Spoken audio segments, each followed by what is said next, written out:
Buenas tardes, cumpliendo con la estrategia evaluativa de la materia de horticultura impartida por el profesor Brandon Carmona,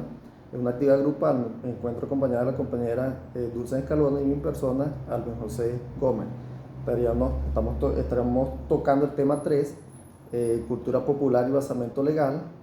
y el primer punto a tratar es introducción sobre derechos de los pueblos indígenas en Venezuela. Eh,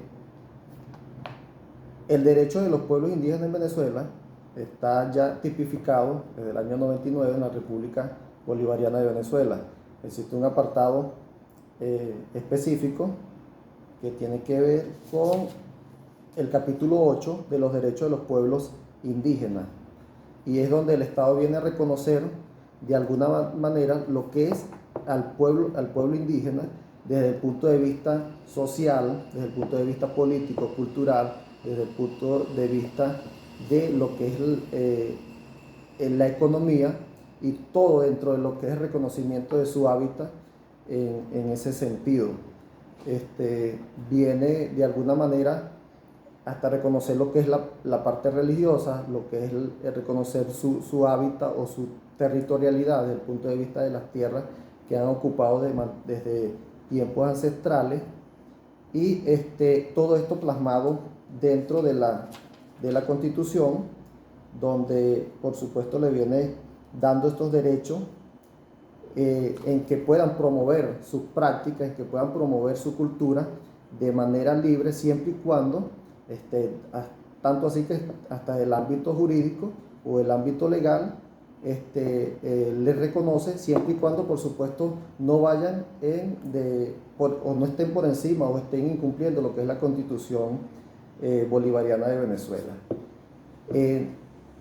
en el otro tema a tratar, o el otro punto a tratar, sería la ley orgánica de los pueblos y comunidades indígenas, que viene como a ahondar o que viene ya de manera específica a regir sobre los pueblos indígenas partiendo de lo que es el basamento legal establecido en la Constitución.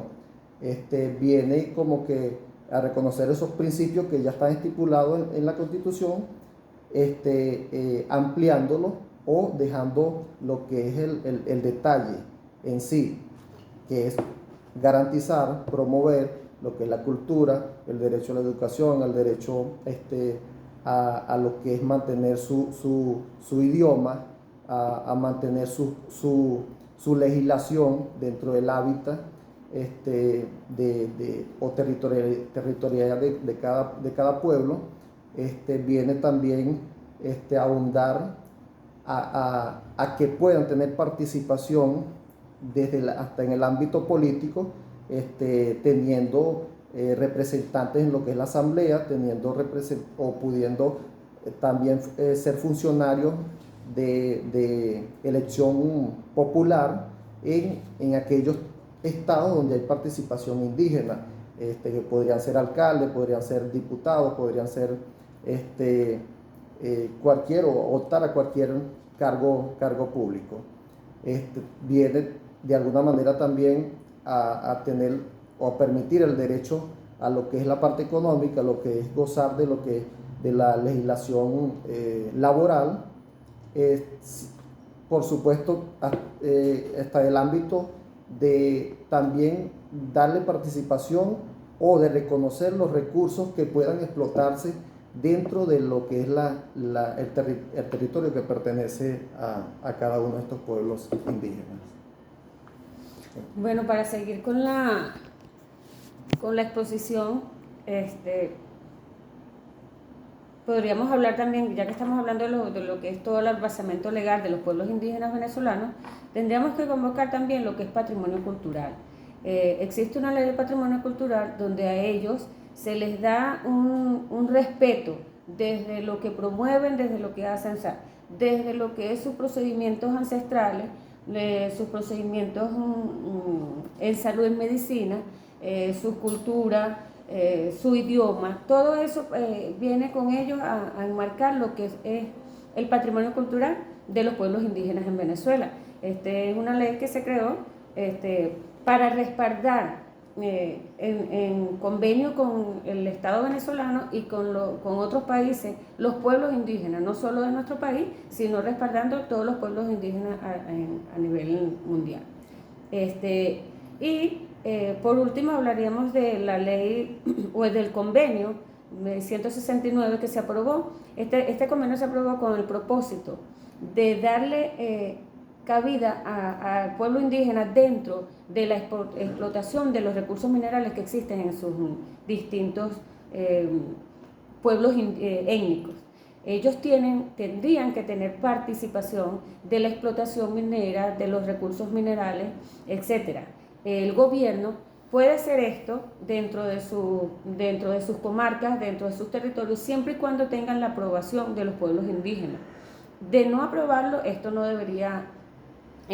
ser explotado, porque ese es su resguardo, ese es su patrimonio personal de los pueblos indígenas, y es un patrimonio ancestral que ellos están resguardando. Entonces, una vez, si en dado caso ellos llegan a aceptar esta explotación, ellos deberían tener participación, ellos deberían ser remunerados de una forma, tener participación dentro de lo que es la explotación minera, estar de acuerdo con todo lo que se hace dentro de sus pueblos indígenas, y de esa forma el pueblo venezolano estaría cumpliendo, el Estado venezolano estaría cumpliendo con cada uno de los basamentos legales que a partir de la Constitución de 1999 se les dio a los pueblos indígenas, para que ellos gocen y disfruten dentro de sus comunidades, dentro de sus etnias, con sus idiomas, con sus ancestros, con sus rituales, con su forma de vivir, siempre que no rebose la Constitución y no pase por encima de ninguna norma bioética que esté contemplada en alguna de estas leyes que ya hemos mencionado y de que hemos desglosado un poco para su conocimiento. Esta fue nuestra exposición del profesor Brandon Carmona, Arte y Cultura, basamento legal, basamento que lo hicimos desde la Constitución, la Ley Orgánica de los Pueblos Indígenas, el Convenio 169 de los Pueblos Indígenas y Tribales, y la Ley de Patrimonio y Comunidades lo que es un breve o una introducción sobre el derecho de los pueblos indígenas establecido en la Constitución Bolivariana de Venezuela. Muchas gracias. Igual, gracias.